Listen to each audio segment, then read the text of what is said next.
अस्सलामुअलैकुम। आज का जो हमारा टॉपिक है वो है एयर पोल्यूशन।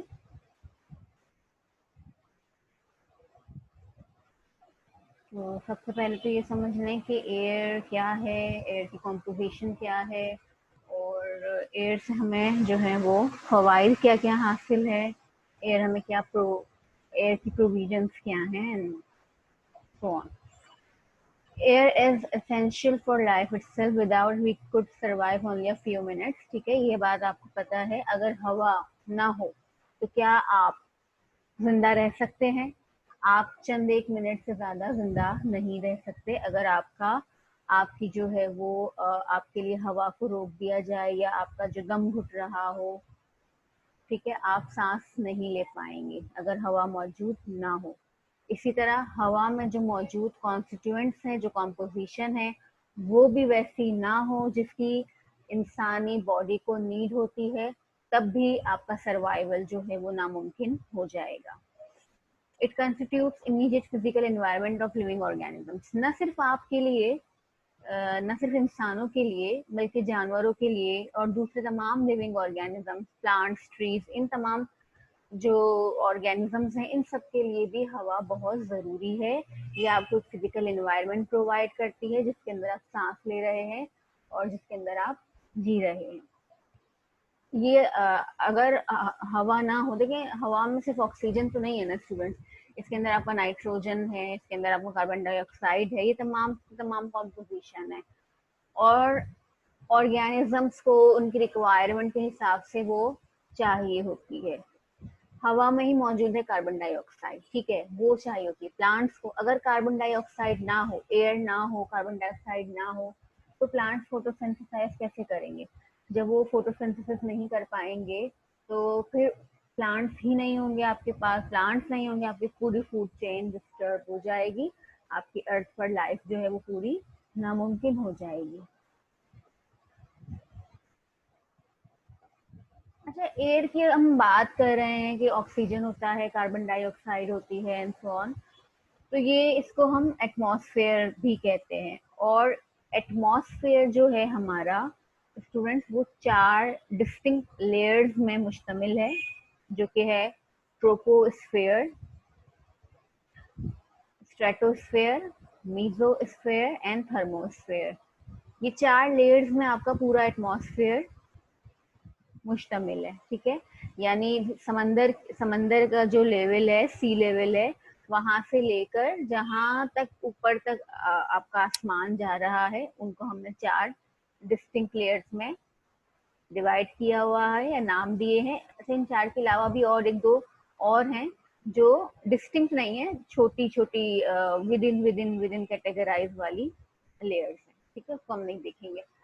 सी लेवल से लेकर कुछ किलोमीटर तक आपकी होती है ट्रोपोस्फेयर, फिर उसके बाद होती है स्ट्रेटोस्फेयर, फिर उसके बाद होती है मीजोस्फेयर और फिर उसके बाद होती है थर्मोस्फेयर।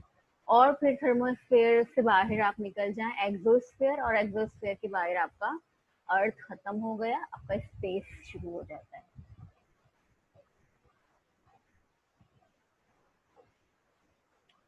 ठीक है, तो ये vertical distribution of atmospheric layers आप देख लें। ये आपकी जमीन है, ये आपका सारा का सारा आसमान है, ये सी लेवल है, ये ट्रोपोस्फेयर कहलाती है। और समंदर की सतह से लेकर आप इसे अज्यूम कर लें 10 किलोमीटर तक, तो 10 किलोमीटर तक आपका ट्रोपोस्फेयर कहलाता है, एटमॉस्फेयर। फिर 10 किलोमीटर से 30 किलोमीटर तक आपका स्ट्रेटोस्फेयर कहलाता है। स्ट्रेटोस्फेयर में आपकी ओजोन लेयर है मेरी, ठीक है। फिर उसके और एल्टीट्यूड में ऊपर जाएं तो 30 से 70 किलोमीटर मीजोस्फेयर है।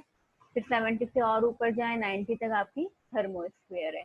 थर्मोस्फेयर के बाद आपकी एग्जोस्फेयर है, और उससे बाहर मतलब इस तरह है कि स्पेस का फिर स्पेस शुरू हो जाता है आपका।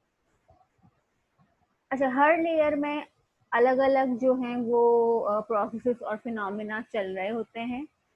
ये ट्रोपोस्फेयर है। ट्रोपोस्फेयर वो रीजन है जहाँ इंसान सांस ले रहा है, ठीक है, जहाँ पर ऑक्सीजन है, कार्बन डाइऑक्साइड है, नाइट्रोजन है, वो सब कुछ यहाँ पर है ट्रोपोस्फेयर में। स्ट्रेटोस्फेयर में आपकी ओजोन लेयर है, ओजोन लेयर का फंक्शन आपको पता है, हार्मफुल अल्ट्रावायलेट जो रेज होती है उनको फिल्ट्रेशन करता है और यहाँ तक नहीं तो ट्रोपोस्फेयर तक पहुंचने से रोकता है इसे।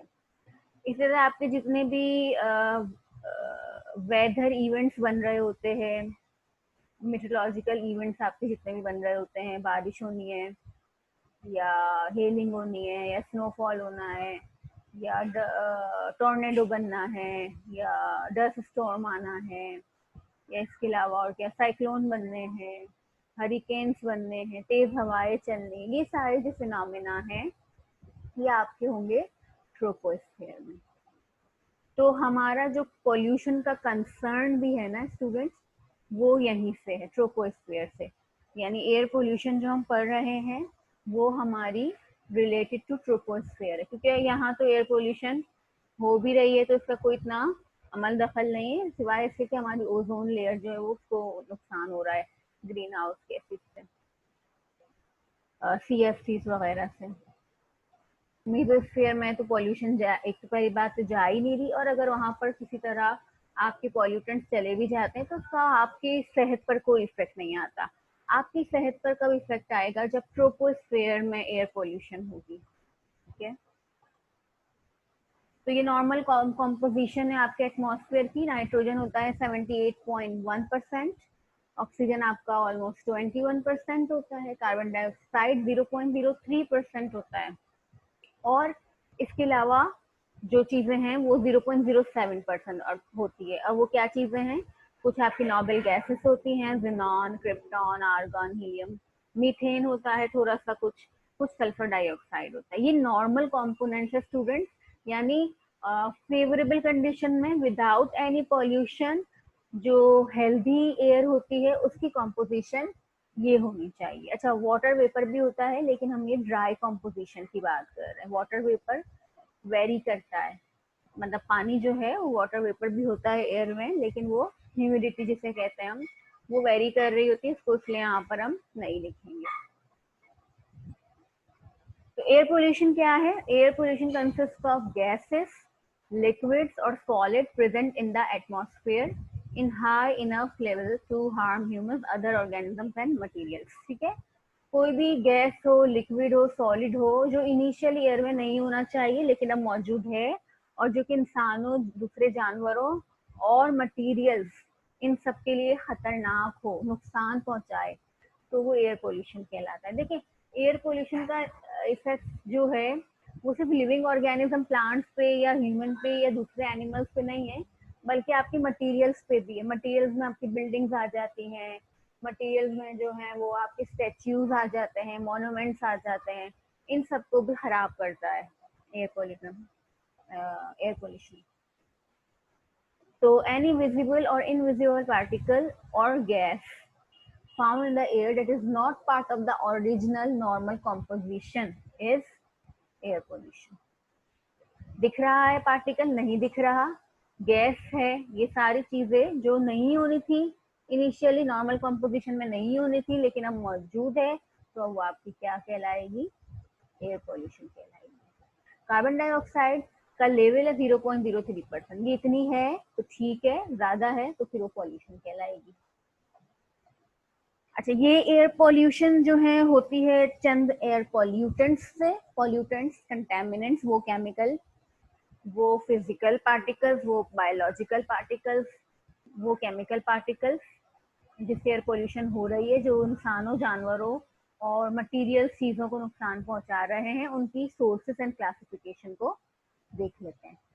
तो इसकी सर्टेन नेचुरल सोर्सेस हैं और सर्टेन मैन मेड और एंथ्रोपोजेनिक भी कहलाती है, वो सोर्सेस हैं। ठीक है, ज्यादातर जो एयर पोल्यूशन का प्रॉब्लम है वो मैन मेड से हो रहा है, एंथ्रोपोजेनिक सोर्स से हो रहा है, यानी इंसानों की वजह से हो रहा है। नेचुरल जो सोर्स है वो पॉलन ग्रेन्स हैं, जो प्लांट से पॉलन निकलते हैं वो ग्रेन्स है। इसके अलावा नेचुरली वॉल्केनिक इरप्शंस जब होती हैं तब उसमें से बहुत सारी गैसेस इरप्ट होती हैं, बहुत सारे पार्टिकुलेट मैटर्स जो हैं वो इरप्ट होते हैं। जंगलात में अगर आग लग जाए, फॉरेस्ट फायर्स हो जाए स्टूडेंट्स, तो उसके नतीजे में भी बहुत सारी गैसेस और ऐश, ये सब कुछ हवा में शामिल हो जाता है। इस तरह डस्ट स्टॉर्म जब आते हैं तो मिट्टी का तूफान आता है तो वो भी एयर को पॉल्यूट कर देता है। स्पोर्स, बैक्टीरिया और ये सारे अदर ऑर्गेनिज्म जो हैं ये सारे नेचुरल में काउंट होते हैं। ठीक है। मैन मेड में क्या होता है? इंडस्ट्रियल यूनिट्स, वहां से जो धुआं निकल रहा है चिमनी से, वो डिफरेंट गैसेस पर मुश्तमिल है और वो ट्रोपोस्फियर में एयर को पॉल्यूट कर रहा है। थर्मल पावर प्लांट्स हैं, thermal power plants, automobile exhaust, आपके फॉसिल फ्यूल की बर्निंग, माइनिंग कर रहे हैं आप या न्यूक्लियर एक्सप्लोजन्स कर रहे हैं, तो ये तमाम चीज़ें आपकी, जैसे वेस्ट वाटर के थे ना सोर्सेस, वाटर वाटर पोल्यूशन में जो आपने सोर्सेस पढ़ी थी, इसी तरह एयर पोल्यूशन के भी यही सोर्सेस है कि इंडस्ट्रीज हैं और गाड़ियां हैं, ऑटोमोबाइल्स हैं, ये तमाम चीज़ें जो हैं आपकी वो कॉज करती है air pollution.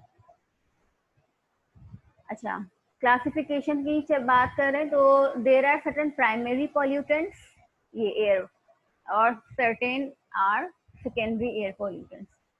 Primary air pollutants क्या होते हैं? It is air pollutant emitted directly from a source. जो पॉल्यूटेंट डायरेक्ट निकल रहा है ना किसी इंडस्ट्री से या किसी वॉल्केनिक इरप्शन से या किसी ऑटोमोबाइल से, किसी व्हीकल से, किसी गाड़ी से डायरेक्ट जो निकल रहा है उसको हम कहते हैं प्राइमरी पॉल्यूटेंट। सेकेंडरी पॉल्यूटेंट्स क्या होते हैं? It is not directly emitted from source but forms when other pollutants react in atmosphere. Secondary pollutants student वो होते हैं जो प्राइमरी पॉल्यूटेंट्स की वजह से बनते हैं। प्राइमरी पॉल्यूटेंट जब एटमॉस्फेयर में चला जाता है तो वहां पर सर्टेन केमिकल रिएक्शंस होते हैं, क्योंकि वहां पर वाटर, एयर में वाटर भी मौजूद है, उसकी मदद से प्राइमरी पॉल्यूटेंट कन्वर्ट हो जाते हैं किसी और खतरनाक सेकेंडरी पॉल्यूटेंट में।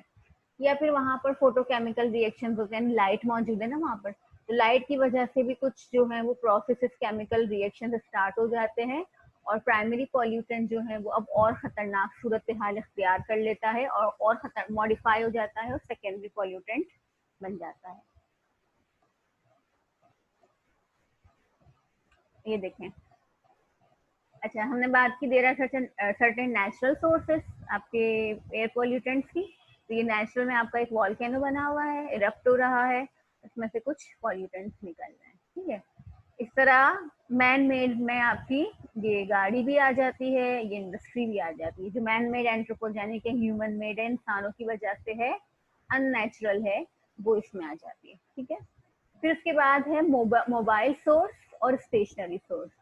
स्टेशनरी सोर्स का मतलब है स्टेशनरी हालत में, ठहरी हुई हालत में। तो ये जो आपके इंडस्ट्री है वो एक स्टेशनरी सोर्स है, वो जहाँ पर है वो वहीं पर मौजूद है, वहीं पर रहते हुए पॉल्यूटेंट्स जो हैं जनरेट हो रहे हैं और पॉल्यूशन कॉज हो रही है, वो अपनी जगह तब्दील नहीं कर रही। इसी तरह certain mobile sources, mobile source में आपकी ये ऑटोमोबाइल्स आती है, ये किसी एक जगह ठहरी हुई नहीं रहती, ये चल रही होती हैं और चलने के नतीजे में इन्हें हम कहते हैं मोबाइल सोर्सेज, और ये जहां जहां जा रही होती है वहां वहां से एयर पॉल्यूटेंट्स को इमिट करती है।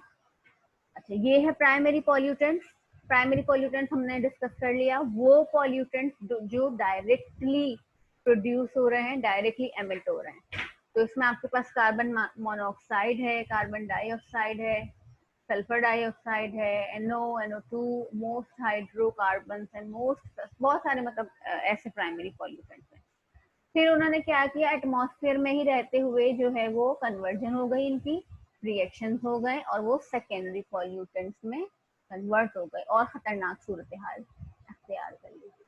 ठीक है। जैसे मिसाल के तौर पर आपका ये है sulphur dioxide, SO2। Sulphur dioxide अब वहां जाकर क्या बन गया, सल्फ्यूरिक एसिड बन गया। सल्फ्यूरिक एसिड क्या होते हैं? एसिड रेन होती है, फिर ये जमीन पर आते हैं बारिशों के साथ और डिफरेंट जो है वो मसाइल क्रिएट करते हैं।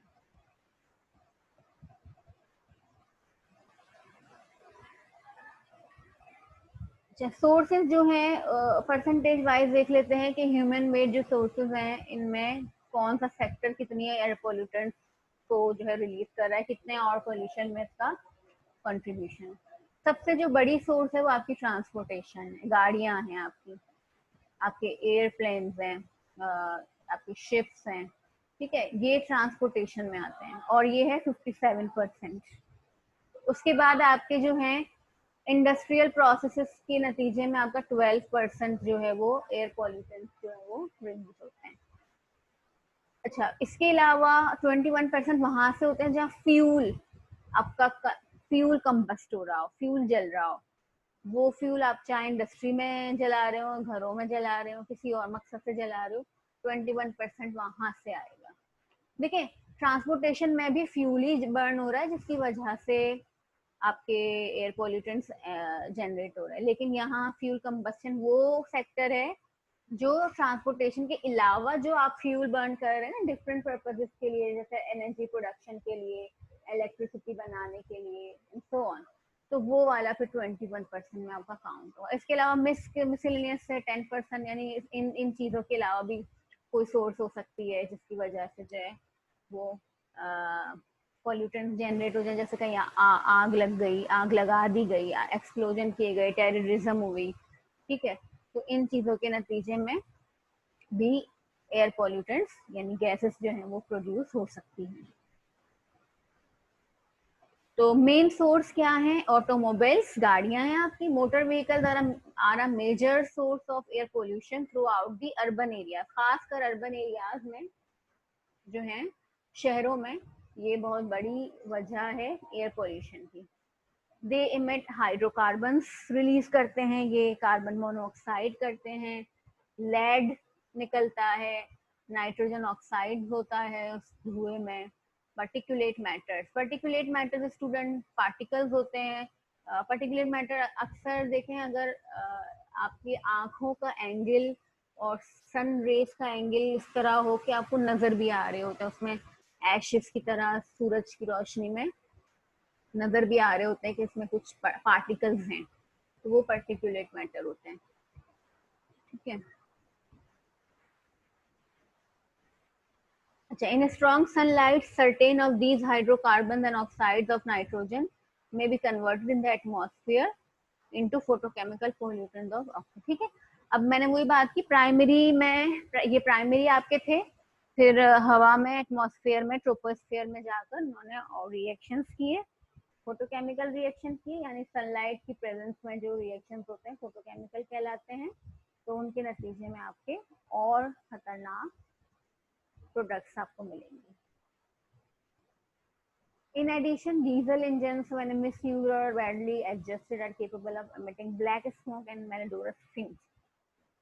अच्छा, गाड़ियां तो चला रहे हैं, उससे आपको मिल भी रहे हैं जो एयर पॉल्यूटेंट्स है वो, ठीक है, लेकिन जो है अगर अब आप ऐसा फ्यूल यूज करें उसी गाड़ी में जो बहुत गंदा हो, डीजल यूज करें, डीजल से और ज्यादा पार्टिकुलेट मैटर जनरेट होते हैं, काला धुआं ज्यादा निकल रहा होता है, ठीक है। इसी तरह पेट्रोल से थोड़ा कम निकल रहा होता है, और अगर आप गैस सीएनजी इस्तेमाल करेंगे तो बहुत ही कम निकल रहा होगा।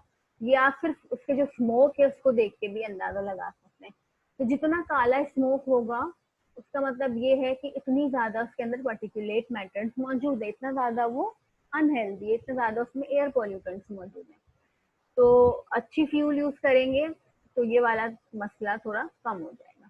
इसी तरह गाड़ियों की ट्यूनिंग जो है वो कराएं, अगर गाड़ी जो है ज्यादा फ्यूल पी रही है तो ज्यादा एयर पॉल्यूटेंट्स जो है वो रिलीज होंगे। गाड़ी की ट्यूनिंग नहीं है, अच्छी सर्विस नहीं दे रही, तो जो है वो इस तरह एयर पॉल्यूटेंट्स जो है वो उसमें ज्यादा प्रोड्यूस होंगे, तो ये चीजें भी जो है काउंट करती है एयर पॉल्यूटेंट्स। इंडस्ट्री है दूसरा सेक्टर, ऑटोमोबाइल के बाद, तो कंबस्शन ऑफ फ्यूल, आप वहाँ इंडस्ट्री में क्या करते हैं, आपने चीजें बनानी है, आपने इलेक्ट्रिसिटी उसके लिए चाहिए, आपने जो है पावर चाहिए, एनर्जी चाहिए, तो आप क्या करेंगे, फ्यूल कंबस्ट करोगे। फ्यूल कंबस्ट करोगे तो स्मोक निकलेगा, सल्फर डाइऑक्साइड निकलेगी, नाइट्रोजन ऑक्साइड निकलेंगे।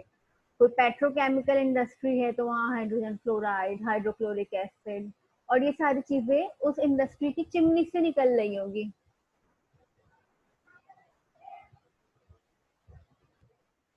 अच्छा, अच्छा, इसके अलावा डोमेस्टिक सोर्सेस हैं, घरेलू सोर्सेस जो आपकी होती हैं, उसमें आप कोयला जला रहे हैं, लकड़ी जला रहे हैं, ऑयल, ठीक है, तो ये सारी चीजें आपकी डोमेस्टिक सोर्सेस में आ जाती है। इसके अलावा टोबैको स्मोक जो है, स्मोकिंग जो करते हैं, तो उससे भी एयर पोल्यूटेंट्स जो है वो निकल रहे होते हैं और आसपास के लोगों को की हेल्थ को उससे नुकसान होता है। जो टोबैको स्मोक है, एक तो वो डायरेक्टली भी कर रहा है इफेक्ट, और पैसिव स्मोकिंग भी होती है, यानी वो इंसान जो स्मोकिंग नहीं कर रहा लेकिन फिर भी कोई और अगर कर रहा है तो वो उसके लंग्स में जा रहा है, तो ये पैसिव स्मोकिंग होगी। जैसे किसी फैमिली में अगर एक फर्द जो है वो स्मोकिंग कर रहा होगा सबकी मौजूदगी में, तो दूसरे लोगों को भी असर पड़ेगा उसके स्मोक करने से, उनके लंग्स पे भी असर पड़ेगा। अच्छा, मिसलेनियस में आप देख लें तो इसमें क्या करते हैं, कचरा जलाना, उससे उसकी वजह से आप बहुत सारे टॉक्सिक पॉल्यूटेंट्स जो हैं वो एयर में रिलीज होते हैं। इंसिनरेटर्स होते हैं, हॉस्पिटल्स में भी होते हैं इंसिनरेटर्स। इंसिनरेटर्स में क्या होता है, स्टूडेंट्स के सॉलिड वेस्ट जो होता है ना, जितना भी कचरा होता है उसको इंसिनरेटर में डाल के उसको जला के उसको ऐश में कन्वर्ट कर देता है। वो सारी ऐश कहाँ जा रही है, तो वो एटमॉस्फेयर में जा रही होती है। इसके अलावा पेस्टिसाइड जो स्प्रे करते हैं, स्प्रे घरों में भी कर रहे हैं पेस्टिसाइड, मॉस्किटो रिपेलेंट है फॉर एग्जाम्पल, उसमें भी तो गैसेस हैं, ठीक है, उससे आपके भी लंग्स को नुकसान पहुंच रहा है और वो हवा में जा रही है, तो एयर पॉल्यूटेंट हवा में जा रहा है। और इसके अलावा आपकी नेचुरल सोर्सेज हैं। अच्छा, पेस्टिसाइड में लार्ज स्केल पे अगर देखें तो जो एग्रीकल्चर सेक्टर है वहां पर इसका बहुत इस्तेमाल होता है, पेस्टिसाइड स्प्रेइंग का। अच्छा, ईपीए जो है एनवायरमेंटल प्रोटेक्शन एजेंसी, ईपीए का ईपीए दुनिया में बनाई गई, सही है, और ईपीए क्या करती है, ईपीए का काम है एनवायरमेंट की प्रोटेक्शन करना। वो डिफरेंट स्टैंडर्ड्स देती है, डिफरेंट जो है वो प्रोटोकॉल्स देती हैं, तरीकाकार देती हैं, जिसको फॉलो करते हुए हम एनवायरमेंट को प्रोटेक्ट कर सकते हैं। पाकिस्तान में भी ईपीए है, तो पाकिस्तान में आपकी जो ईपीए है वो प्रोविंशियल वाइज है, जैसे कि तो ईपी ने क्या किया है, EP has established national ambient air quality standards for 6 of the most common air pollutants. EP ने क्या किया, 6 एयर पोल्यूशन जो मोस्ट कॉमन थे ना, उनको लेकर एक स्टैंडर्ड बना दिया जिसे हम कहते हैं caps, criteria air pollutant, CAP, cap, ठीक है। तो वो कैप्स में क्या, अच्छा, अब हम क्या करते हैं, अब हम जब एयर क्वालिटी की मॉनिटरिंग करते हैं ना, कि एयर की क्वालिटी किसी एरिया में किसी सिटी में कैसी है, तो हम सारे छोटे से छोटे जो हैं वो एयर पॉल्यूटेंट्स को तो नहीं देख सकते, तो हम क्या करते हैं 6 मेजर एयर पॉल्यूटेंट्स को देख लेते हैं जो मोस्ट कॉमन। इसमें कार्बन मोनोऑक्साइड है, लेड है, ग्राउंड लेवल ओजोन है, पार्टिकुलेट मैटर है, नाइट्रोजन डाइऑक्साइड है एंड सल्फर डाइऑक्साइड है, known age criteria air pollutants, cap. ये कैप्स को हम देखते हैं और उससे हम अंदाजा लगा लेते हैं कि किसी जगह की एयर क्वालिटी कैसी है।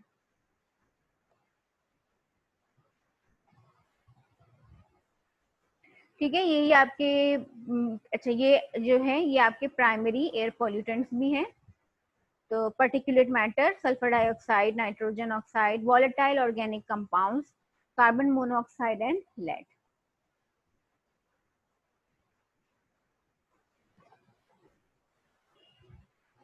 तो जो परसेंटेजेस पाई गई हैं एयर पोल्यूशन की, जो एनालिसिस की गई है, उसमें सबसे ज्यादा क्या मिलता है आपको, कार्बन मोनोऑक्साइड, फिर आपको क्या मिलता है, सल्फर ऑक्साइड, फिर आपको क्या मिलता है, नाइट्रोजन ऑक्साइड, फिर आपको क्या मिलता है, वॉलेटाइल ऑर्गेनिक, और इसके अलावा पर्टिकुलेट्स मैटर। इनकी परसेंटेजेस हैं ये वेरी कर सकती है country to country, city to city, यानी कराची की अगर देखें तो कुछ और होगी, इसी तरह कोई ऐसी जगह की देखे जहाँ इंडस्ट्रीज नहीं है, कम है, वहाँ की कुछ और होगी।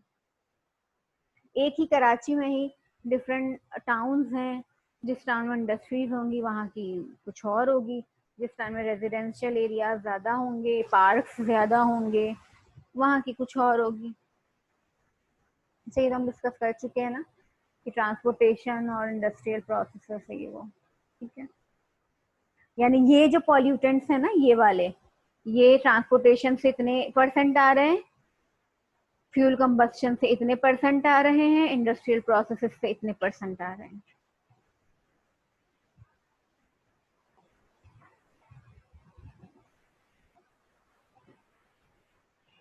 अच्छा, इंडिविजुअल पॉल्यूटेंट्स की बात करते हैं, उनकी सोर्सेस की बात करते हैं, और उनकी वजह से हेल्थ पे क्या इफेक्ट आता है, इंसान की हेल्थ पर, ह्यूमन हेल्थ पर क्या इसका इम्पैक्ट होता है, वो हम देखते हैं। मिसाल के तौर पर सल्फर ऑक्साइड्स हैं या पर्टिकुलेट मैटर है, इनका सोर्स है coal and oil power plants. Oil refineries से आ रहे होते हैं, स्मेल्टर से आ रहे होते हैं, या वो स्टोव जो कैरोसिन पर आप चलाते हैं, इनकी वजह से पर्टिकुलेट मैटर और सल्फर डाइऑक्साइड प्रोड्यूस होते हैं। इससे लोगों में क्या इफेक्ट आता है, इनको हो जाते हैं different lungs disease, different lungs respiratory problems हो जाते हैं। तो broncho constriction, chronic bronchitis, chronic obstructive lung disease, ये सारे लंग्स डिजीजेस के डिफरेंट नेम्स हैं, जिसमें लंग कैंसर भी शामिल होता है। तो ये वाली बीमारियां हो सकती हैं सल्फर ऑक्साइड से। इसी तरह कार्बन मोनोऑक्साइड से क्या, कहाँ से आते हैं, मोटर व्हीकल इमिशन से आते हैं, या फॉसिल फ्यूल की बर्निंग से जो है ये जनरेट हो रहे होते हैं। इसकी वजह से क्या होता है, asphyxia leading to heart and nervous system damage हो जाता है। अच्छा, सिर्फ जो है रेस्पिरेटरी प्रॉब्लम नहीं होता, बल्कि हार्ट एंड नर्वस सिस्टम भी डैमेज होता है, एंड अल्टीमेटली डेथ हो जाती है।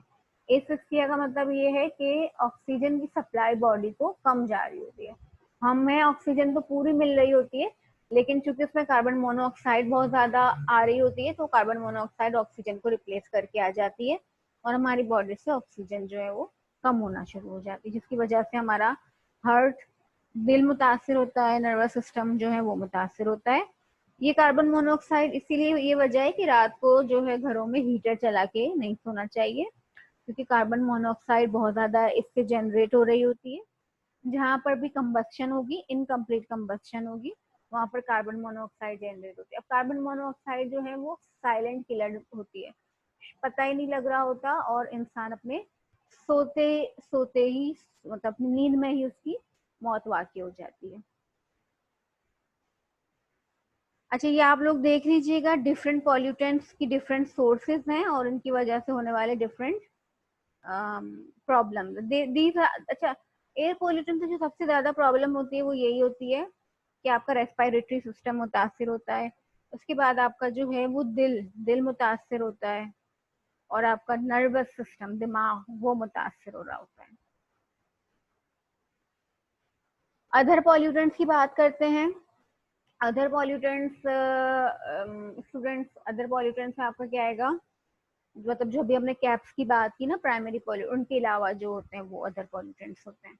जैसे कार्बन डाइऑक्साइड है, कार्बन डाइऑक्साइड जनरेट होगी। कार्बन डाइऑक्साइड का एज सच कोई बॉडी पे इस तरह का इफेक्ट नहीं है, लेकिन कार्बन डाइऑक्साइड एक बहुत बड़ा प्रॉब्लम कॉज करती है, and you are very well aware about that. What is that? Global warming, ठीक है। जितना कार्बन डाइऑक्साइड ज्यादा होगा, आपका अर्थ इतना ही वार्म होगा, ग्लोबल वार्मिंग होगी, और उसकी वजह से डिफरेंट प्रॉब्लम्स अलग होंगी। इसके अलावा आपके वॉलेटाइल ऑर्गेनिक कंपाउंड्स होते हैं, वो भी जो है आपके पॉल्यूटेंट्स में शामिल है, वो भी आपके एयर पॉल्यूटेंट्स में होते हैं।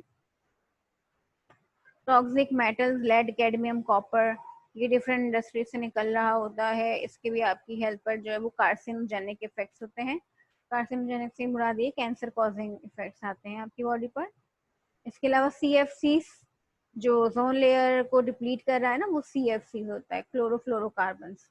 और इसके अलावा पैन पैन भी है, जो कि परऑक्सी एसिटाइल नाइट्रेट पेन, जो कि डिफरेंट डिजीजेस कॉज करते हैं ह्यूमन में, लेकिन ये अधर में आएंगे, इनकी कंसंट्रेशन कंपैरेटिवली कम होती है। जनरल इफेक्ट्स क्या है एयर पोल्यूशन के? रेस्पिरेटरी हेल्थ इफेक्ट्स है, ठीक है। सेवरल पीपल डाई डायरेक्टली और indirectly due to respiratory heart problems, asthma, pneumonia, ये तमाम चीजें आपकी रेस्पिरेटरी हेल्थ प्रॉब्लम्स में आती है due to air pollutants, air pollution. इसकी ऑनसेट भी डेथ हो सकती है, यानी इतना प्रॉब्लम हो जाए कि अचानक भी डेथ हो सकती है, और जो है आहिस्ता आहिस्ता आहिस्ता आपके जो है वाइटल ऑर्गन्स डैमेज होंगे और उसकी उसकी वजह से डेथ होगी। ग्लोबल वार्मिंग होती है इससे। एसिड रेन होती है, ठीक है। एसिड रेन क्या होती है कि हार्मफुल गैसेस लाइक नाइट्रोजन और सल्फर एसिड आर, हाँ ठीक है, हमने पढ़ा था ना कि प्राइमरी पॉल्यूटेंट है सल्फर डाइऑक्साइड, नाइट्रोजन ऑक्साइड। ये जाते हैं आसमान में, हवा में, बादलों में जाते हैं, वहां वाटर से रिएक्ट करते हैं, सल्फ्यूरिक एसिड और नाइट्रिक एसिड बनाते हैं, जो कि एसिड की जब बारिश होती है तो वो एसिड जो है वो बारिश के साथ आ रहे होते हैं, एसिड रेन कहलाता है। ये एसिड रेन जो है वो आपकी क्रॉप्स को भी डैमेज करते हैं, क्योंकि इनमें एसिड होता है पानी में। या वो अगर किसी वाटर बॉडी में जा रहे हो, किसी लेक में जा रहे हो, ओशन में जा रहे हो, या दरख्तों पर गिर रहे हो, तो उससे जो है उनको भी नुकसान पहुंचता है। हमने शायद ये डिस्कस किया था वाटर पॉल्यूशन में एसिड रेन को। इसके अलावा एक और प्रॉब्लम आता है एयर पोल्यूशन की वजह से, जो कि है यूट्रोफिकेशन का। ये एक लेक है जिसकी हालत आप देख रहे हैं, यूट्रोफिक लेक है। इसके अंदर यूट्रोफिकेशन का प्रोसेस हो गया है। हवा में मौजूद कंसंट्रेशन ऑफ नाइट्रोजन जो है वो ज्यादा हो जाए, जो नाइट्रोजन की प्रोडक्ट्स हैं वो ज्यादा हो जाए, तो वो जब बारिशों के साथ आएंगी तो नाइट्रिफिकेशन ज्यादा होगी लेक्स में, और जो है वो एलजी ज्यादा प्रोड्यूस हो जाएगी पानी के ऊपर। एलजी पानी के ऊपर बन जाएगी तो फिर क्या है, सनलाइट ब्लॉक होगी, वहाँ की एनिमल लाइफ डिस्टर्ब होगी, एंड सो ऑन। ये भी हमने डिस्कस किया था ना वाटर पोल्यूशन में। अच्छा, इसके अलावा इंसानों के अलावा इफेक्ट ऑन वाइल्ड लाइफ, ठीक है। वाइल्ड लाइफ डायरेक्ट पानी से जो इनका रिलेशन हो जाता है, ठीक है। इसके अलावा वाटर बॉडीज के ऊपर जो रिलाई करती है, फिशेस खाती हैं, वो अगर पॉल्यूटेड पानी में है तो वो भी पॉल्यूटेड होती हैं। और जो है फिर जब कोई बर्ड उनको जो है कंज्यूम करता है तो वो प्रॉब्लम उनमें भी आ जाती है। इसके अलावा वो वाले उस हवा में सांस भी ले रहे होते हैं ये बर्ड्स, और इसके अलावा उस हवा की वजह से एसिड ड्रेन हो रही है, या दूसरी जो चीजें हैं, दूसरे पॉल्यूटेंट्स हैं, वो पानी में ऐड हो रहे हैं, और वो पानी जो है वो बर्ड या दूसरे एनिमल कंज्यूम कर रहे हैं, तो वो भी मुतासर होंगे। अच्छा, एक और प्रॉब्लम होती है स्मॉग। स्मॉग जो है वो दो वर्ड्स का कॉम्बिनेशन है। आपने सुना होगा स्मॉग के बारे में कुछ ना कुछ। तो स्मोक, स्मोक जो होता है, स्मोक और फॉग, इन दोनों को मिलाकर बनता है स्मॉग, ठीक है। ये होता है इस तरह का धुआं, कुछ नजर नहीं आता, विजिबिलिटी कम हो जाती है। ये ड्यू टू गैसेस है, ठीक है। ये कोई अच्छा खूबसूरत नहीं लग रहा, ये कोई खूबसूरत प्रोसेस नहीं हो रहा, ये खतरनाक है आपकी हेल्थ के लिए, प्लांट्स की हेल्थ के लिए। दो तरह का स्मोक होता है, एक होता है सल्फ्यूरस या रिड्यूसिंग कह लें। ये स्मोक प्रोड्यूस होता है सल्फर डाइऑक्साइड और पर्टिकुलेट मैटर जब रिएक्ट करते हैं, प्राइमरी पॉल्यूटेंट रिएक्ट करते हैं, तो सेकेंडरी पॉल्यूटेंट बनता है, दैट इज स्मॉग। इसके अलावा एक और रिएक्शन होता है फोटोकेमिकल स्मॉग। ये कैसे बनता है, ओजोन और दूसरे ऑक्सीडेंट से, ये लाइट लाइट की वजह से बनता है। दो तरीके से स्मॉग फॉर्मेशन हो सकती है।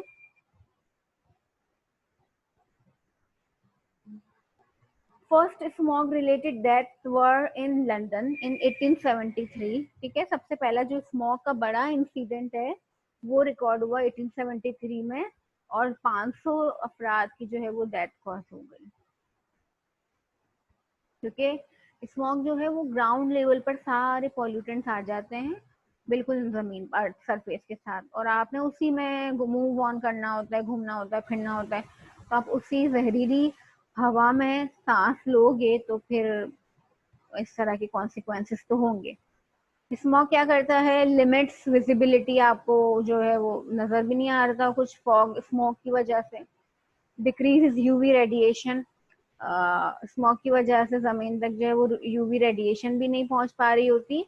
तो क्या होता है कि यूवी रेडिएशन का एंटीबैक्टीरियल इफेक्ट भी तो होता है ना स्टूडेंट, मतलब जो है बैक्टीरिया से बचाव, बैक्टीरिया को भी किल करते हैं यूवी रेज, तो वो भी नहीं पहुंच रही होती, तो एक अदर प्रॉब्लम वो हो जाता है।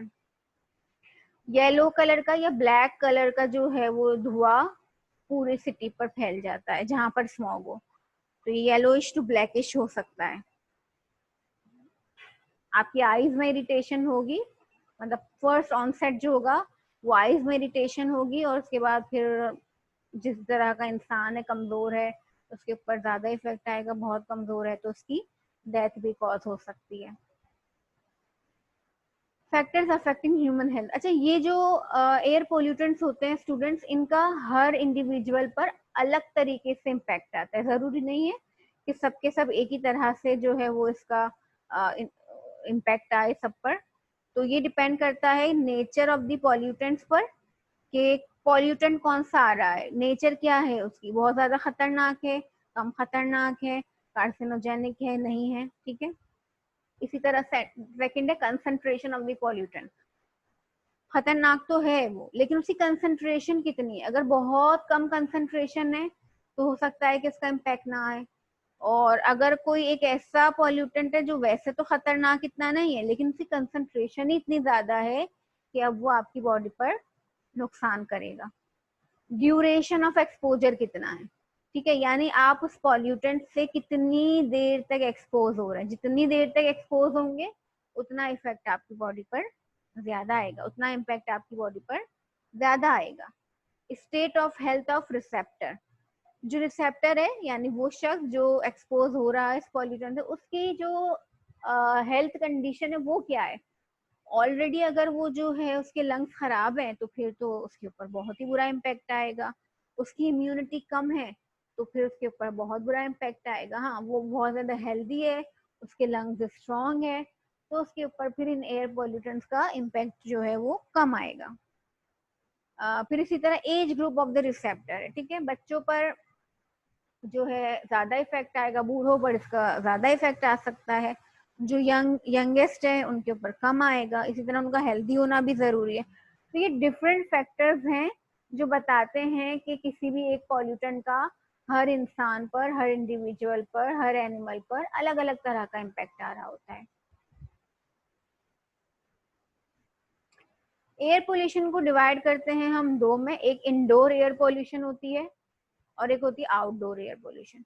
Indoor air pollution domestic level, यानी किसी छत के नीचे, वो इंडोर कहलाए। घर के अंदर की जो पोल्यूशन है वो इंडोर एयर पोल्यूशन है, घर से बाहर की जो पोल्यूशन है वो आउटडोर पोल्यूशन है। किसी इंडस्ट्री में काम करते हैं आप, इंडोर एयर पोल्यूशन है जब तक आप उस इंडस्ट्री या उस कंपनी में बैठे हैं। किसी मार्केट में है, किसी दुकान में काम करते हैं, तो वो इंडोर में आएगा। जब उस मार्केट से बाहर निकलोगे, रोड पर आओगे, that is outdoor pollution.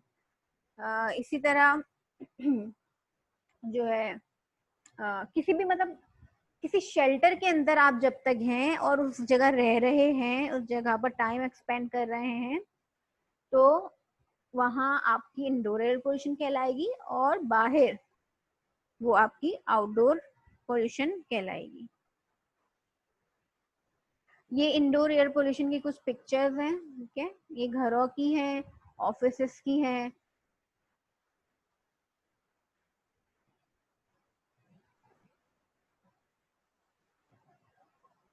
Indoor air pollution is one of the most critical global environmental problems, सही है। इंडोर एयर पोल्यूशन जो है स्टूडेंट वो ज्यादा खतरनाक है आउटडोर से, वजह क्या है सोचिए।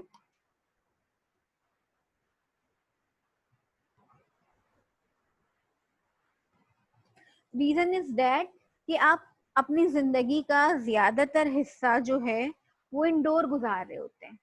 अब वो इंडोर आपका घर या आपका वर्क प्लेस या आपकी यूनिवर्सिटी, ये भी हो सकता है, लेकिन ज्यादातर हिस्सा जो आपकी जिंदगी का है वो किसी शेल्टर के अंदर गुजर रहा होता है। आप ज्यादा टाइम रोड पे नहीं खड़े होते, आप ज्यादा टाइम घर में होते हैं या इंडस्ट्री में होते हैं, अपने काम में होते हैं, अपने काम पर होते हैं, या अपनी यूनिवर्सिटी में होते हैं, या अपने स्कूल में होते हैं, या अपने कॉलेज में होते हैं, तो आप ज्यादातर हिस्सा इंडोर में गुजार रहे होते हैं। तो अगर इंडोर एयर पोल्यूशन ज्यादा है तो फिर आपकी हालत ज्यादा खराब है।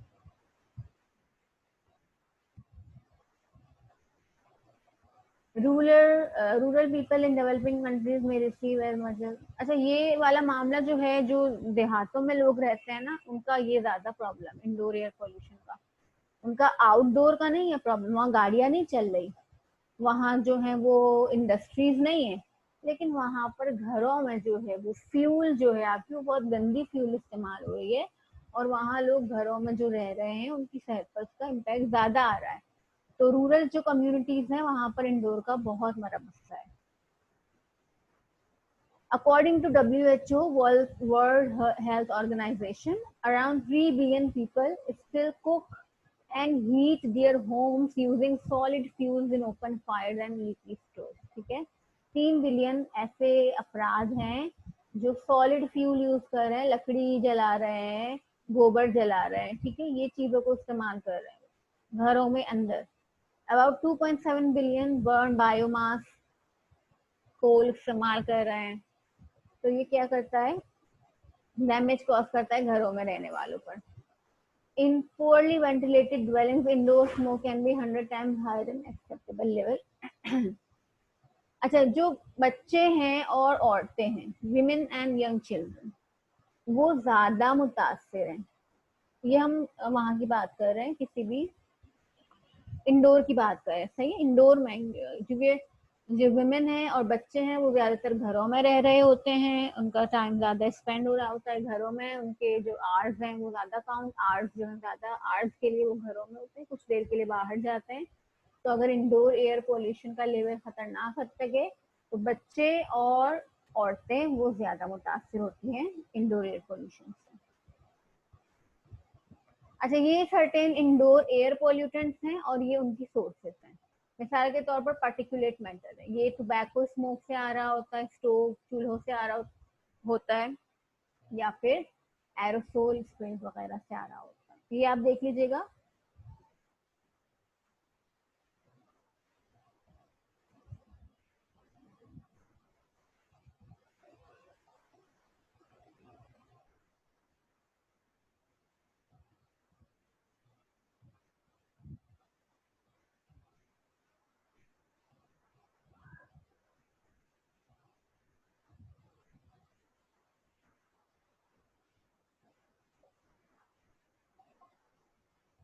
ये अनदर पॉल्यूटेंट्स हैं, और ये भी जो है वो देख लीजिएगा कि कौन सा पॉल्यूटेंट किस सोर्स से आ रहा है।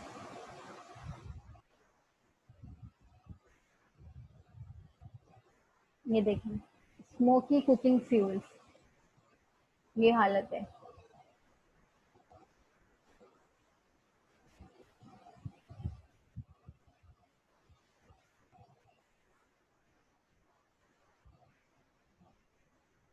क्या क्या निकल रहा है यहाँ से, fine particles, carbon monoxide, polycyclic aromatic hydrocarbon, PHF जो कहलाते हैं।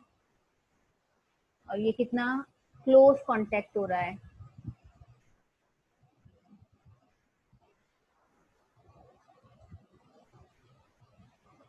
कार्बन मोनोऑक्साइड ये सोर्सेज हैं ये।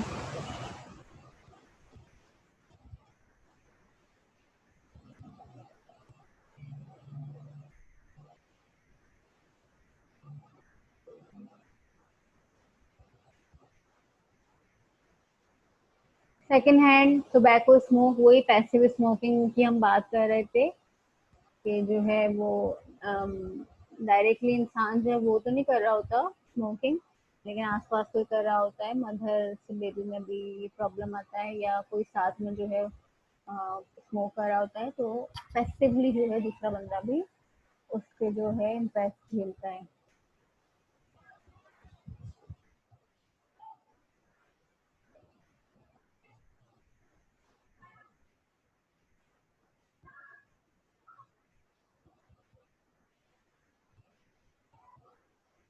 पेस्टिसाइड्स आपके हैं, स्मोक इंडोर में बहुत ज़्यादा जो है वो काउंट होते हैं, आप घरों में जो है वो यूज़ करते हैं different pesticide, mosquito repellent use करते हैं,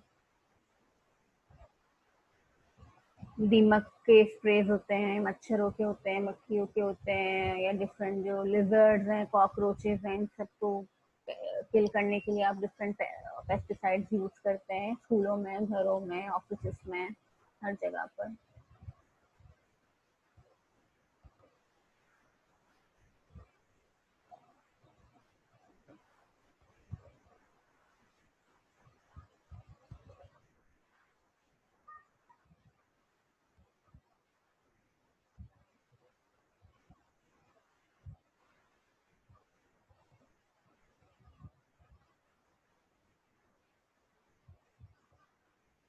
मॉस्किटो कॉइल्स आप यूज़ कर रहे हैं घरों में स्प्रेस के अलावा, खासतौर पे अफ्रीका में, एशिया में, साउथ अमेरिका में, क्योंकि यहाँ मच्छरों का प्रॉब्लम थोड़ा ज़्यादा है।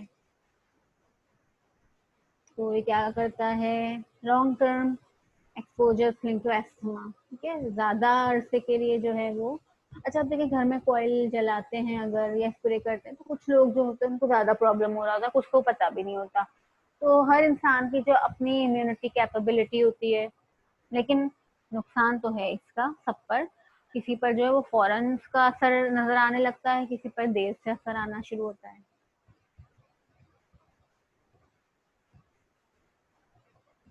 तो इसके अलावा डिफरेंट सॉल्वेंट्स हैं आपके, ये भी एक बहुत बड़ा रीजन है एयर पोल्यूशन का।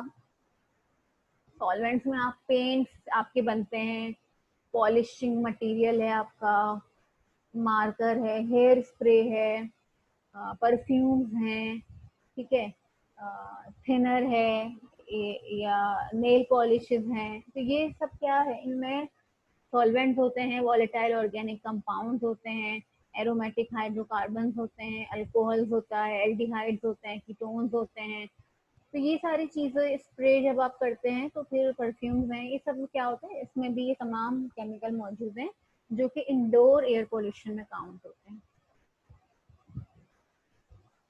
अच्छा, कुछ लोगों को देखे वैसे ही परफ्यूम की इतनी अच्छी फ्रेग्रेंस होती है, लेकिन उनको उससे भी थोड़ी सी एलर्जी हो रही होती है। वजह यही है कि उनकी बॉडी उनको इनिशियल लेवल पर ही एक्सेप्ट नहीं कर रही होती है,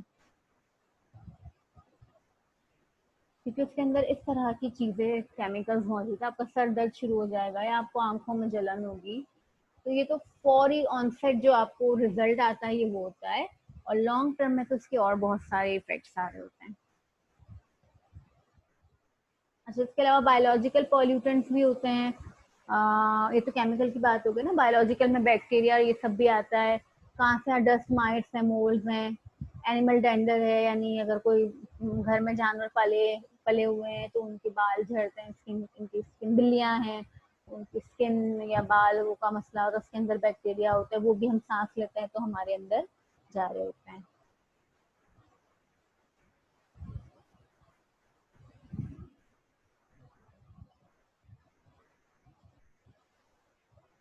अच्छा, हेल्थ इम्पैक्ट्स कैसे आते हैं, हमने बात की, कुछ होते हैं ऑनसेट, फौरी सडन होते हैं, और कुछ होते हैं देर से रिजल्ट आता है। तो इनको हम कहते हैं एक्यूट।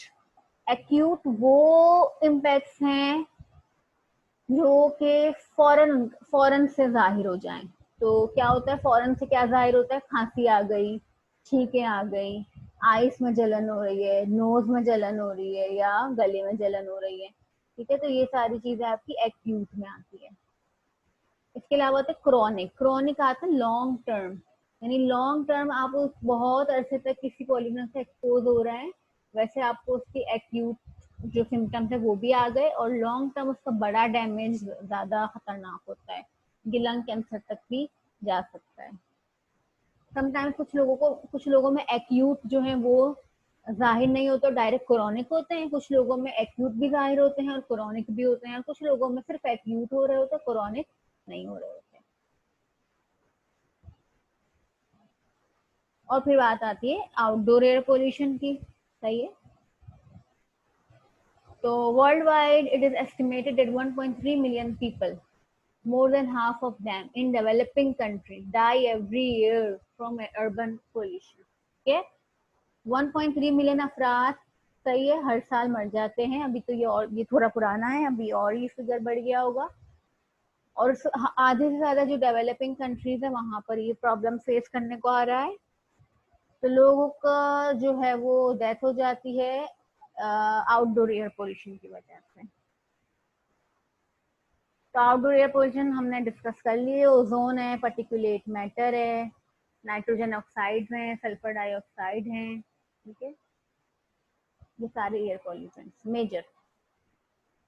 कंट्रोल मेजर्स की अगर बात करें, आप इन्हें कंट्रोल कैसे करोगे स्टूडेंट?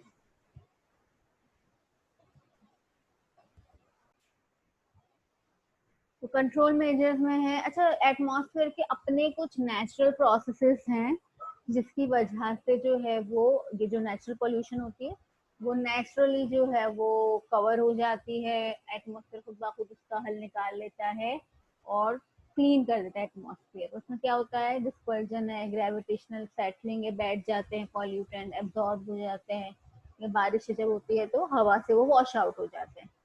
लेकिन ये एक हद तक हो सकता है, लेकिन जब बहुत ज्यादा हो जाए एयर पोल्यूटेंट तो फिर उसके बाद जो है वो नेचर भी फेल हो जाती है उसको उसको ट्रीट करने में या उसे कंट्रोल करने में।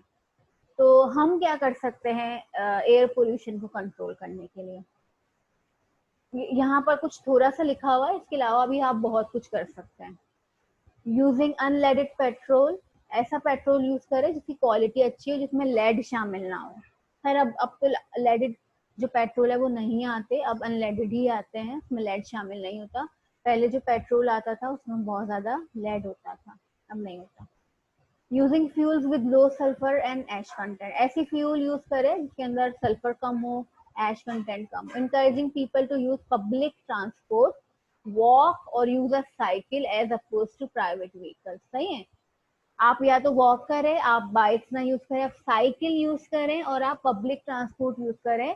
एक बस में 60 अफराद आ जाएंगे, 60 गाड़ियों के बदले एक गाड़ी चलेगी। तो क्योंकि आपको पता है सबसे बड़ा एयर पोल्यूशन का जो आपका सोर्स है वो ट्रांसपोर्टेशन है, तो आप उस सोर्स को इतनी आसानी से कंट्रोल कर सकते हैं कि आपकी ट्रांसपोर्टेशन सिस्टम इतना स्ट्रांग हो, पब्लिकली जो मास ट्रांजिट प्रोग्राम्स होते हैं वो इतना अच्छा हो कि लोगों को अपनी गाड़ियों की जरूरत, प्राइवेट गाड़ियों की जरूरत ना पड़े, और वो इस तरह करें। जैसे कारपूल सिस्टम भी एक होता है जिसमें बहुत सारे लोगों को किसी एक जगह जाना होता है।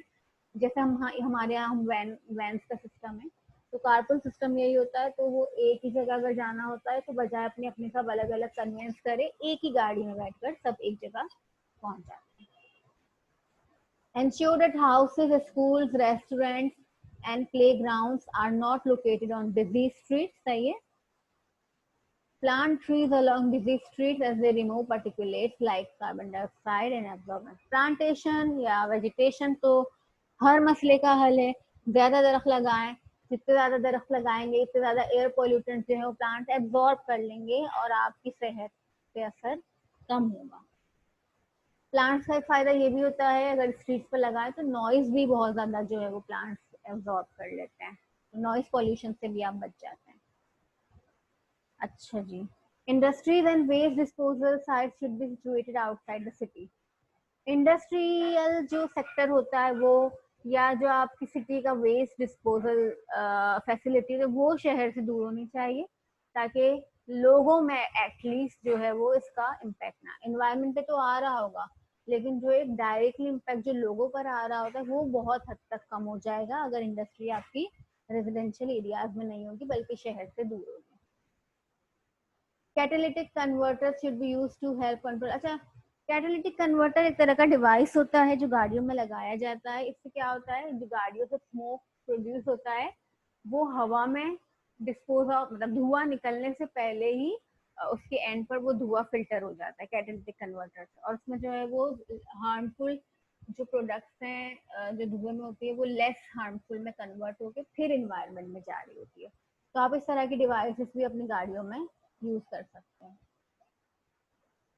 अच्छा, एयर पोल्यूशन कंट्रोल जो है दो तरह से कर सकते हैं आप। एक तो प्रिवेंटिव मेजर है, यानी एयर पोल्यूशन को होने से ही रोकना है, ठीक है, प्रिवेंटिव में। और एक होते कंट्रोल मेजर्स। कंट्रोल मेजर वो है कि आप होने से तो नहीं रोक पाए, लेकिन अब अगर हो गई है पॉल्यूशन, यानी एयर पॉल्यूटेंट्स जनरेट हो गए हैं, तो अब उन एयर पॉल्यूटेंट्स को पकड़ के कैप्चर करके उनको ट्रीट करो और फिर इन्वायरमेंट में रिलीज करो। दो तरह है, एक तो होने प्रोड्यूस ही नहीं होने देना एयर पॉल्यूटेंट को, दूसरा तरीका क्या है, प्रोड्यूस तो हो गए हैं लेकिन एनवायरनमेंट में अब जब भेज रहे हो तो उनकी सफाई करके भेजो। तो प्रिवेंटिव मेजर्स में क्या करते हैं आप, लो सल्फर कोल मतलब अच्छी वाली फ्यूल यूज करोगे, डीजल यूज नहीं करोगे, पेट्रोल करोगे, और पेट्रोल नहीं करोगे सीएनजी करोगे, तो कम से कम जो है वो आपके एयर पॉल्यूटेंट्स प्रोड्यूस होंगे। तो ये प्रिवेंटिव मेजर हो गया। ठीक है, इंडस्ट्रियल प्रोसेसेस ऐसे लेकर आओगे कि जिसकी वजह से क्या हो, मॉडिफिकेशन करोगे इसके अंदर कि जिसकी वजह से कम वो फ्यूल कंज्यूम हो आपके प्रोसेसेस में, और कम से कम जो है एयर पॉल्यूटेंट्स जनरेट हो। वो जो renewable and non renewable resources हमने पढ़ी थी ना, ये वही है। यानी जितना आप रिन्यूएबल रिसोर्सेज की तरफ जाओगे, क्लीन एंड ग्रीन एनर्जी की तरफ जाओगे, उतना कम एयर पॉल्यूटेंट जनरेट होगा। ठीक है, कंट्रोल मेजर क्या है, वंस के वो प्रोड्यूस हो गए तो फिर आप क्या करें, collecting pollutants by using equipment. Different equipments आते हैं आपके, जैसे स्क्रबर्स है, बैग हाउसेस है, कैटालिटिक कन्वर्टर्स है, इलेक्ट्रोस्टैटिक प्रेसिपिटेटर्स हैं। ये तमाम इक्विपमेंट्स क्या होते हैं, एयर की सफाई के लिए यूज होते हैं। फिल्ट्रेशन टेक्निक्स हैं ये सारी। इसमें ये होता है कि इंडस्ट्री का जितना भी काम हो गया, जितना भी फ्यूल यूज कर लिया, जितनी भी कंबस्शन कर ली, अब उसके बाद डायरेक्ट टेल पाइप से या चिमनी से उसको हवा में ना छोड़ो, बल्कि पहले इन्हें इन ट्रीटमेंट इक्विपमेंट्स में लेके आओ, वहां उनकी फिल्ट्रेशन कराओ, बैग हाउस में उसकी सफाई कराओ, या इलेक्ट्रोस्टैटिक प्रेसिपिटेटर में कराओ, या कैटालिटिक कन्वर्टर में कराओ। ठीक है, इन चीजों में उनकी सफाई कराने के बाद उनको लेस टॉक्सिक फॉर्म में लेकर आओ, और फिर उसके बाद जो है उन पॉल्यूटेंट को आप जो है चिमनी के जरिए हवा में रिलीज कर सकते हैं। इसी तरह जितनी टॉल चिमनीज होंगी, उतना जो है एटमॉस्फेयर, उतना ऊपर की तरफ आप एयर पॉल्यूटेंट्स को रिलीज करेंगे, लोगों पर इतना इम्पैक्ट कम आएगा। इसके अलावा आप ऐसे लॉज बना सकते हैं, प्रिवेंशन कैसे कर सकते हैं आप एयर पोल्यूशन की, आप ऐसे लॉज बनाएं कि अगर कोई इंडस्ट्री ज्यादा कार्बन डाइऑक्साइड यूज एमिट कर रही है, ज्यादा स्मोक प्रोड्यूस कर रही है, तो उनको लॉज के जरिए कंट्रोल में लेके आए कि भाई अगर आपने इस लिमिट से ज्यादा, अगर हम आपकी टेस्टिंग करेंगे, एयर क्वालिटी टेस्टिंग होगी, जो आपकी चिमनी से धुआं निकल रहा है उसकी हम टेस्टिंग करेंगे, उसमें अगर आपका carbon content, carbon dioxide, green house gases ये सब ज्यादा आई, तो आपके ऊपर फाइन लगेगा, या आपका कैंसिल कर देंगे, हम लाइसेंस कैंसिल कर देंगे, आपकी प्रोडक्ट्स मार्केट करना बंद कर देंगे, या आपको जेल भी हो सकती है। तो इस तरह के अगर लॉज बनाए जाएंगे तो भी इंडस्ट्रीज जो है वो बहुत ज्यादा कंट्रोल में रहेगी। इसी तरह गाड़ियों के लिए आप ये कर सकते हैं कि गाड़ियों में अच्छी गाड़ी का इस्तेमाल करें, नई गाड़ी जो होती है वो कम फ्यूल भी यूज कर रही होती है, जो है उसके अंदर जो मेंटेनेंस है वो भी आपको कम करवानी पड़ती है, रिजल्ट अच्छा होता है, और एयर पोल्यूटेंट्स भी उसमें कम जनरेट होते हैं। तो वो गाड़ियों का इस्तेमाल, इस तरह की गाड़ियों का इस्तेमाल करें, ट्यूनिंग करवाएं, उसकी मेंटेनेंस कराएं, इससे एयर पोल्यूशन जो है वो साफ सुथरा धुआं निकलेगा, एयर पोल्यूटेंट्स कम निकलेंगे।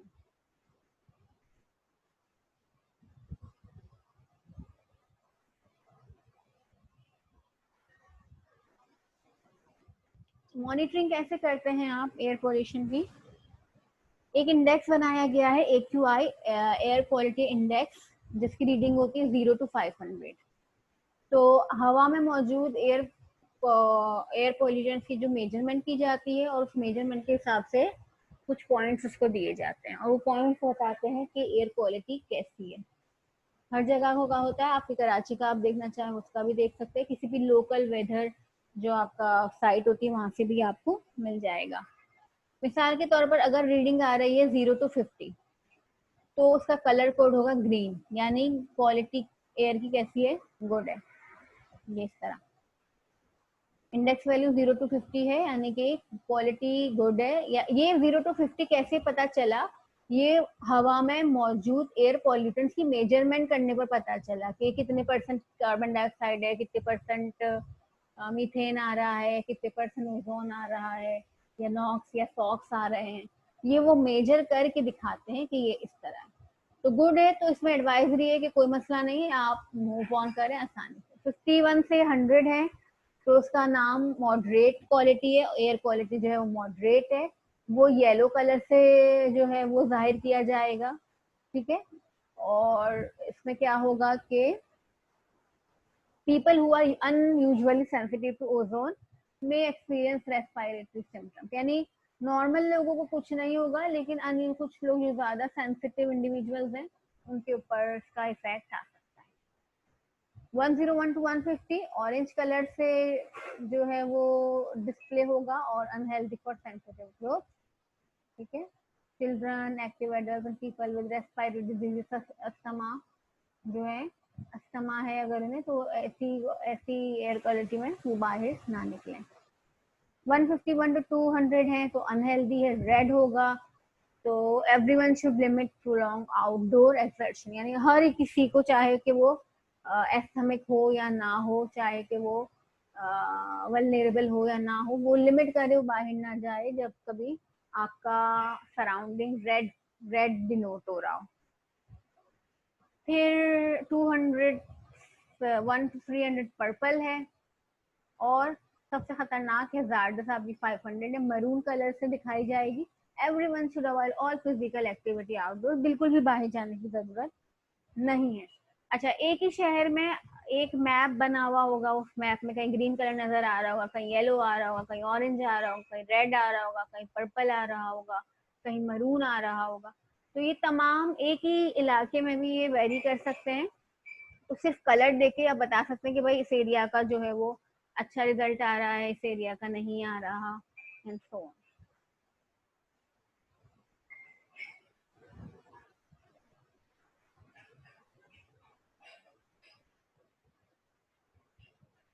ये 301 से 500 maroon hazardous, an emergency condition for the entire population. सही है, चाहे आप जो है वो इम्यूनिटी आपकी जितनी भी स्ट्रांग हो, लेकिन अगर ये वाली रीडिंग आ रही है तो ये आपके लिए खतरनाक है।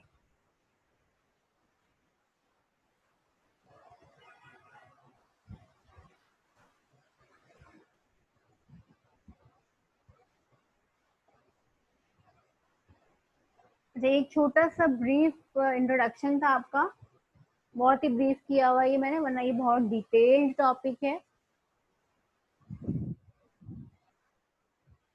जो कि आप जो है आगे पूरा जो आपका बीएस का सिस्टम है, इसमें आप डिफरेंट इसके टॉपिक्स कवर, कभी स्मोक, कभी एसिड रेन, कभी जो है वो यूट्रोफिकेशन, तो कभी क्लाइमेट चेंज, तो इस तरह की चीजें जो है वो आप पढ़ते रहेंगे। एक वीडियो देख लेते हैं रिलेटेड टू एयर पोल्यूशन।